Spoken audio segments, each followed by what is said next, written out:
Hello, hello, j'espère que vous allez bien et bienvenue dans ce nouvel épisode, l'épisode 2 de ce podcast. J'espère que vous allez bien. Alors moi, je vais hyper bien. Je vous ai peut-être sur YouTube, peut-être que je vous ai sur Apple Podcast ou sur Spotify.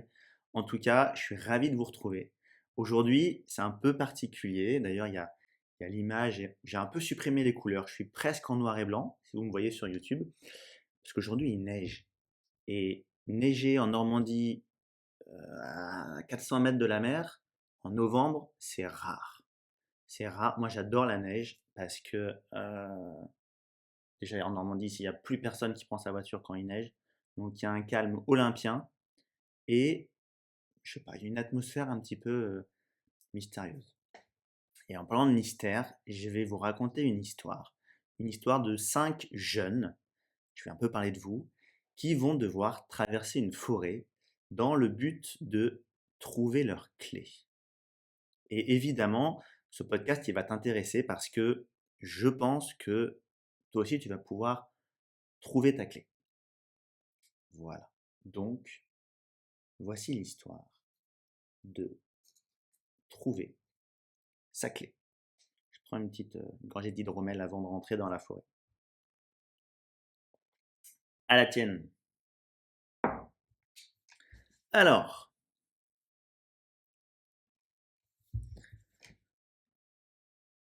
accrochez-vous bien. C'est parti, on part à l'aventure. Voici ta clé. Il était une fois, dans un royaume lointain, 5 voyageurs qui ne se connaissaient pas encore, mais qui allaient bientôt se retrouver liés par un mystérieux destin. Chacun avait reçu une invitation pour un voyage à travers une grande forêt enchantée. La rumeur disait que ceux qui parvenaient à traverser cette forêt trouveraient une clé magique capable d'ouvrir la porte de leur véritable potentiel. Au début de ce périple, un vieux sage se tenait à l'entrée de la forêt, et chaque voyageur devait s'arrêter devant lui. Le sage leur disait toujours la même phrase. Voici ta clé. Bon, je vous jure, je ne vais pas faire le sage peut-être comme ça tout le temps. Voici ta clé. Mais aucun d'eux ne comprenait vraiment ce que cela signifiait au début. Lila, la première voyageuse, fut la première à pénétrer dans la forêt. Elle était fascinée par tout ce qu'elle voyait. Des plantes aux formes inconnues, des créatures étranges et des chemins sinueux qui semblaient promettre de nombreuses découvertes.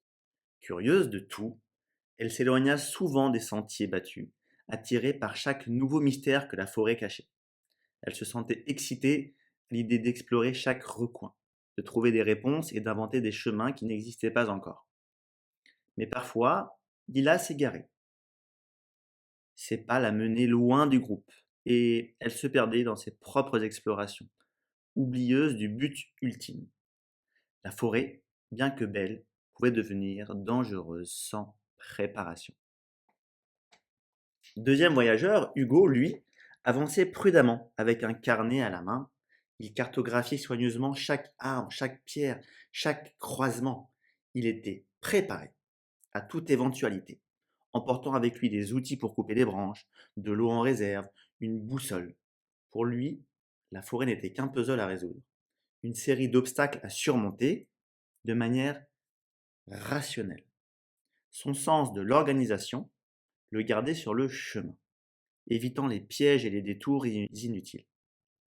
Cependant, Hugo se sentait souvent frustré par l'indiscipline de ses compagnons. Lila s'éloignait sans cesse, et d'autres semblaient agir sans réfléchir. Cela rendait son plan plus difficile à suivre et mettait en péril son approche méthodique. J'espère que peut-être vous souriez si vous vous retrouvez un petit peu dans Lila ou dans Hugo. En tout cas, c'est le but, évidemment. Troisième voyageur, Marc était toujours le centre de l'attention. Même au milieu de cette forêt inconnue, il riait, plaisantait avec ses compagnons, il parlait sans arrêt. Pour Marc, le voyage à travers la forêt n'était pas seulement une aventure, c'était une fête. Il avait le don de rassembler les autres autour de lui, de leur redonner de l'énergie quand ils se sentaient fatigués ou découragés. Chaque obstacle sur le chemin était pour lui une opportunité de se montrer, de prouver sa valeur et de vivre pleinement. Mais cette énergie pouvait parfois devenir épuisante pour ses compagnons. Marc cherchait toujours à attirer l'attention, ce qui le détournait parfois du but plus profond du voyage. Et vous, hein? Quatrième voyageuse, Émilie, quant à elle, veillait sur tout le monde. Elle s'assurait que personne ne soit laissé derrière. Lorsque Lila s'égarait trop loin, c'était Émilie qui la ramenait. Lorsque Hugo était frustré par la désorganisation, elle venait l'apaiser et l'encourager à être patient. Quand Marc fatiguait ses compagnons par son énergie débordante, Émilie, celle, euh, Émilie était celle qui rappelait à chacun l'importance de rester soudé. Ah, heureusement qu'il y a Émilie quand même. Elle croyait profondément en l'idée que c'était l'unité du groupe qui les mènerait à leur destination. Cependant, Émilie avait tendance à négliger ses propres besoins, à force de se concentrer sur le bien-être des autres. Elle oubliait parfois qu'elle avait, elle aussi, besoin de soutien. Elle était la première à donner, mais rarement à recevoir. Ça vous parle? Enfin, le cinquième voyageur, Louis. Louis avançait lentement, rempli de doutes et de peur. Chaque bruit dans la forêt lui semblait menaçant. Chaque ombre cachait à ses yeux un danger. Il se demandait souvent s'il arriverait jamais à la fin du voyage. Le stress, l'anxiété de ne pas être à la hauteur pesaient sur lui, et il voyait la forêt comme un endroit hostile, rempli de défis trop grands pour lui. Mais Louis n'abandonnait jamais. Chaque pas, même s'il était hésitant, le rapprochait un peu plus de la clé. Malgré ses peurs, Louis possédait une qualité unique. Son souci des détails lui permettait de voir des choses que les autres ne remarqueraient peut-être pas. Il évitait ainsi des pièges que les autres auraient pu ignorer. Après des jours d'aventure, des défis et de découvertes, nos 5 voyageurs atteignirent une clairière au centre de la forêt. Là, ils trouvèrent une porte dorée. Gravée sur la porte se trouvait une inscription: Voici ta clé. Les 5 amis se regardèrent perplexes. C'est alors que le vieux sage réapparut. Il leur expliqua que la clé qu'ils cherchaient n'était pas un objet physique, mais que c'étaient les qualités qu'ils avaient cultivées en eux-mêmes. Lila, avec son ouverture d'esprit, avait appris à voir les possibilités cachées dans l'inconnu.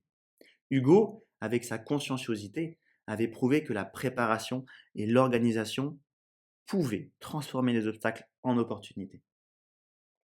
Marc, avec son extraversion, avait montré que l'énergie et l'optimisme pouvaient rassembler et motiver un groupe.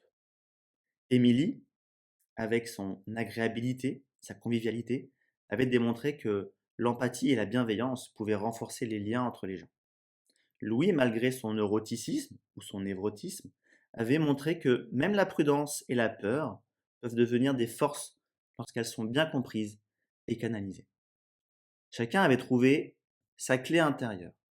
Ils comprirent que la force de leur groupe résidait dans leurs différences. En combinant leurs qualités uniques, ils purent ouvrir la porte dorée et découvrir un nouveau monde rempli de possibilités. Mais le vieux sage se tenait toujours devant la porte dorée, regardant les 5 voyageurs avec un sourire bienveillant. Il était heureux d'avoir trouvé leurs clés. Ils étaient heureux, d'avoir trouvé leurs clés intérieures. Mais ils se demandaient encore ce que cela signifiait vraiment. Il est l'heure pour moi, avant de faire le vieux sage, de prendre une gorgée d'hydromel.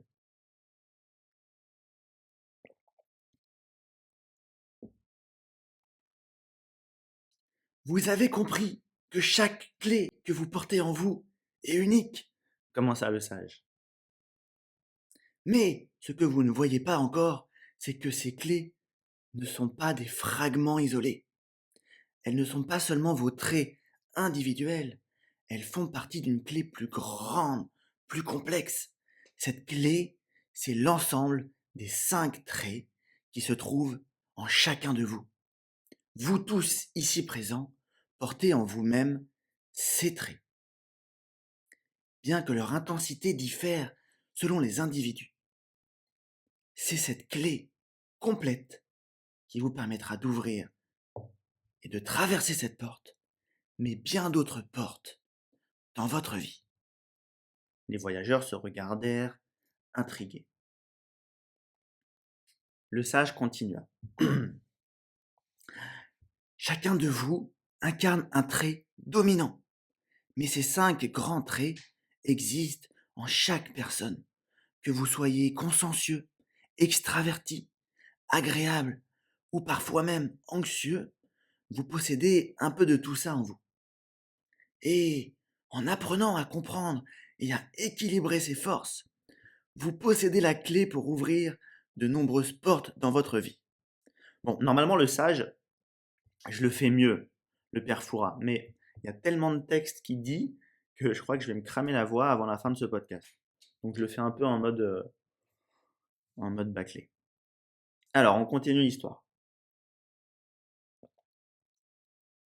Le sage se tourna vers Lila. Lila, tu as toujours été la première à explorer l'inconnu, à embrasser le nouveau.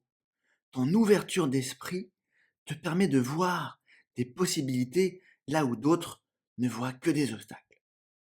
Mais pour que ta clé fonctionne pleinement, tu dois aussi cultiver la conscienciosité d'Hugo. Car il ne suffit pas de découvrir de nouveaux chemins, encore faut-il savoir les cartographier et les organiser pour les rendre viables. Puis, le sage s'adressa à Hugo. Hugo, ta capacité à planifier et à organiser t'a guidé loin dans la forêt. Mais il ne suffit pas d'être méthodique. Tu dois apprendre de marque à apprécier l'instant présent, à célébrer chaque petite victoire et à ne pas toujours te perdre dans les détails. Ta clé devient plus puissante lorsque tu la combines avec l'énergie et l'optimisme. En se tournant vers Marc, le sage lui dit: Marc, Marc, ton extraversion et ta joie de vivre ont motivé tes compagnons. Mais parfois, il est nécessaire de ralentir et d'écouter, comme Émilie. Ta clé s'illumine quand elle est tempérée par l'empathie et l'écoute des besoins des autres, plutôt que d'imposer ton énergie à tout prix. Émilie baissa les yeux, pensant à tout ce qu'elle avait donné sans attendre en retour. Le sage lui dit alors: Émilie, Émilie, ton cœur bienveillant a maintenu le groupe soudé, mais n'oublie pas de penser aussi à toi. Parfois, la clé du bonheur est d'apprendre à recevoir autant que l'on donne. Et pour cela, tu peux apprendre de Louis, malgré ses peurs, a su prioriser sa sécurité et ses besoins personnels. Enfin, Louis, toujours nerveux mais attentif, leva les yeux vers le sage. Le sage sourit. Louis, tes craintes t'ont maintenu vigilant et t'ont permis d'éviter des pièges que d'autres auraient négligés. Mais souviens-toi que la vie n'est pas toujours dangereuse. En équilibrant ta prudence avec l'ouverture de Lila, tu découvriras que le monde peut être plein d'opportunités inattendues. Votre clé, poursuivit le sage, n'est pas seulement une, mais un ensemble harmonieux de ces 5 forces. Lorsque vous apprenez à reconnaître chacune d'elles en vous, à les équilibrer et à les utiliser en fonction des situations, c'est là que votre véritable pouvoir se révèle. Cette clé ouvre non seulement des portes extérieures, mais surtout des portes intérieures, celles de votre potentiel inexploité, de vos passions non découvertes et de vos capacités à naviguer dans les défis de la vie. Le sage indiqua alors la porte dorée. Cette porte est une métaphore. Aujourd'hui, vous l'ouvrez en groupe, en utilisant chacun de vos traits dominants. Mais dans la vie réelle, vous rencontrerez de nombreuses autres portes, des défis, des opportunités, des changements inattendus. À chaque fois, vous aurez besoin de cette clé intérieure complète pour avancer. Les 5 voyageurs comprirent que leur quête ne faisait que commencer. Le voyage à travers la forêt n'était que la première étape d'une longue route vers la découverte de soi. À partir de ce moment, ils réalisèrent que pour ouvrir les portes de leur avenir, ils devaient apprendre à connaître et à maîtriser toutes les facettes de leur personnalité. Lila, dit le sage, tu découvriras un jour une porte qui ne s'ouvrira pas avec ta curiosité et ton ouverture seule, mais avec une préparation minutieuse. Hugo, tu rencontreras une porte où la rigueur et la structure seule ne suffira pas. Tu devras y rentrer avec plus de spontanéité et de joie. Marc, ta clé ne pourra pas ouvrir certaines portes qu'en silence et en patience.